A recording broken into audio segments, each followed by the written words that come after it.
नमस्कार दोस्तों, मैं हूं राज के वर्मा और आप देख रहे हैं रिपोर्टर जी। आज मैं एक ऐसी खबर लेकर आया हूं जो आपके उस फ्लैट की कहानी है जिसके लिए आपने अपनी जिंदगी की कमाई, अपने बच्चों का भविष्य और शायद अपने माँ बाप की आखिरी बचत तक दांव पे लगा दी। मान लीजिए 900 फ्लैट का प्रोजेक्ट है।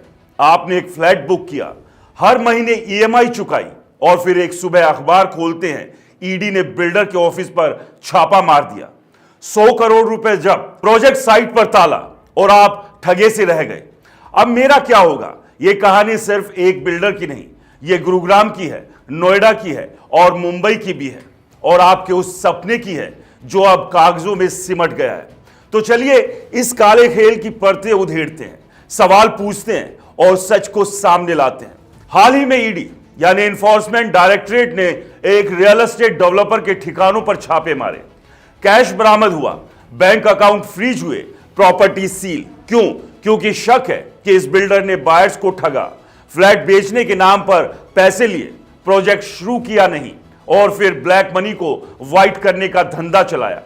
लेकिन यह कोई नई कहानी नहीं है, यह वही पुराना खेल है जो सालों से चल रहा है। कभी गुरुग्राम में, कभी नोएडा में, कभी मुंबई में और अब आपके शहर में।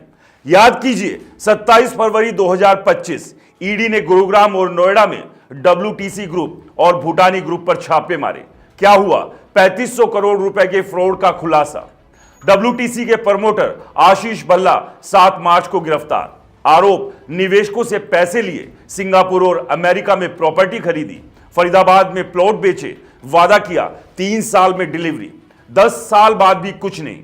भूटानी ग्रुप 15 प्रोजेक्ट के नाम पर 3500 करोड़ रुपए जुटाए, लेकिन फ्लैट्स वो अभी हवा में है। और नोएडा में आम्रपाली 2019 में 450 करोड़ कुर्क। हजारों बायर्स आज भी कोर्ट के चक्कर काट रहे हैं। अब ये ताजा छापा, क्या ये सिर्फ संयोग है या सिस्टम की साजिश?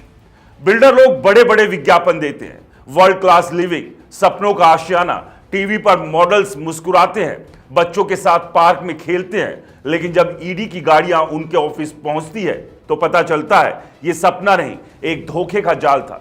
और उस जाल में फंसे हैं आप, वो लोग जो सुबह 9 बजे ऑफिस जाते हैं, रात 10 बजे लौटते हैं और हर महीने बैंक को ईएमआई चुकाते हैं। लेकिन सवाल यह है, जब बिल्डर ठगी कर रहा था तो सरकार कहां थी? रेरा कहां था? क्या यह सब सिर्फ कागजी नियमों का ढोंग है?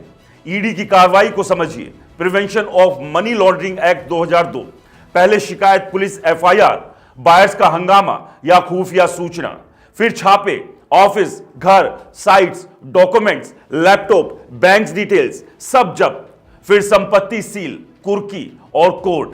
2023 में ईडी ने 1200 केस दर्ज किए, 5000 करोड़ की संपत्ति कुर्क, रियल एस्टेट में 30% ट्रांजैक्शन ब्लैक मनी से। इस ताजा मामले में 50 करोड़ रुपए जब्त। गुरुग्राम में ऑरिस इंफ्रास्ट्रक्चर और 3C शेल्टर पर 500 करोड़ का फ्रॉड, WTC पर 3000 करोड़, भूटानी पर 3500 करोड़। लेकिन बायर्स का पैसा वो कहां है? आपने 50 लाख का फ्लैट लिया, 20 लाख लोन, 30 लाख अपनी कमाई और अब प्रोजेक्ट रुका। सवाल ये, ईडी बिल्डर को पकड़ेगी लेकिन आपकी मेहनत का पैसा कौन लौटाएगा? क्या आपका फ्लैट बचेगा या वो भी कुर्क हो जाएगा? गुरुग्राम में वाटिका लिमिटेड पर 250 करोड़ का फ्रॉड। नोएडा में आम्रपाली के बायर्स 5 साल से भटक रहे हैं। तो क्या आप भी इसी रास्ते पर है? क्या सरकार का रेरा सिर्फ एक कागजी शेर है? क्या बैंक आपके लोन की ईएमआई माफ करेंगे? और सबसे बड़ा सवाल, ये डेवलपर्स अकेले हैं या इनके पीछे कोई बड़ा हाथ है? अब इस ताजा छापे की बात, मान लीजिए ये बिल्डर है जिसके 1500 फ्लैट के प्रोजेक्ट में आपका पैसा लगा है। अगर आपका फ्लैट रजिस्टर्ड है तो थोड़ी राहत, लेकिन अगर ईडी कहे ये ब्लैक मनी से बना है तो प्रोजेक्ट रुक सकता है, पैसा डूब सकता है और फिर कोई दूसरी कंपनी लेगी जिम्मा, या आप कोर्ट में सालों भटकेंगे। नोएडा में WTC के आधा दर्जन प्रोजेक्ट्स अधूरे हैं। गुरुग्राम में M3M के प्रमोटर जेल गए, फिर बेल पर बाहर। सस्पेंस ये, इस बार क्या होगा? क्या ये बिल्डर भी बच निकलेंगे या बायर्स का सपना हमेशा के लिए खत्म? अब आप क्या करें? घबराने में कुछ नहीं होगा। पहला, कागज देखिए, एग्रीमेंट, रसीदें, रजिस्ट्री, बैंक से पेमेंट किया तो सुरक्षित, कैश दिया तो भूल जाइए, ईडी आपकी नहीं सुनेगी। दूसरा, वकील लीजिए, ऐसा जो ईडी और प्रॉपर्टी का खेल समझता हो। पूछिए मेरा फ्लैट सेफ है या नहीं। तीसरा, साइट पर जाइए, काम चल रहा है या बंद है। डेवलपर से पूछिए अब क्या प्लान है।